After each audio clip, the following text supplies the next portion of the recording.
Okey, hari ni ada dua berita baik aku nak kongsi dengan korang semua. Yang pertama, Yang Berhormat Fadlina Siddiq, Menteri KPM Pendidikan, telah pun membuat laporan polis dan juga laporan kepada MCMC terhadap Cyber Trooper Perikatan Nasional Syarul Emma ataupun Ratu Naga di atas video fitnah terhadap budak-budak sekolah SJKC. Kononnya budak-budak SJKC menyanyikan lagu Negaraku dalam bahasa Mandarin, bahasa Cina. Yang kedua, pegawai kepada Datuk Seri Saifuddin Nasution, Menteri Dalam Negeri, telah pun menghantar surat saman LOD kepada Cyber Trooper Sanusi Tam Jebat, yang mana video yang dimuat naik oleh Tam Jebat berunsur fitnah terhadap Datuk Seri Saifuddin dalam isu sumbangan tabung Aidilfitri kepada pemain bola Kedah KDFC.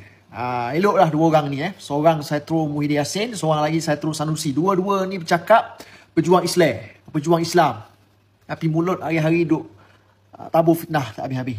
Kita tahniah diucapkan kepada Menteri Pendidikan dan juga Menteri Dalam Negeri kerana bertindak tegas dalam isu fitnah, tidak membenarkan sebarang fitnah berleluasa. Tindakan tegas perlu diambil dan aku harap kes ini tidak berakhir dengan kata maaf. Teruskan, proceed, bawa ke mahkamah. Jadikan perkara ini satu pengajaran kepada puak-puak Perikatan Nasional yang hari-hari duk fitnah orang tak habis-habis. Okay, jadi siapa lagi nak tabur fitnah? Silakan. Negara ini ada undang-undang, negara hukum. Nak bercakap, nak mengkritik, nak bantai siapa-siapa silakan. Tapi kena ingat, kita ini ada sempadannya, batasnya, limitasi dalam bercakap, dalam mengeluarkan apa-apa saja kenyataan. Nak berpolitik itu berpada-pada lah.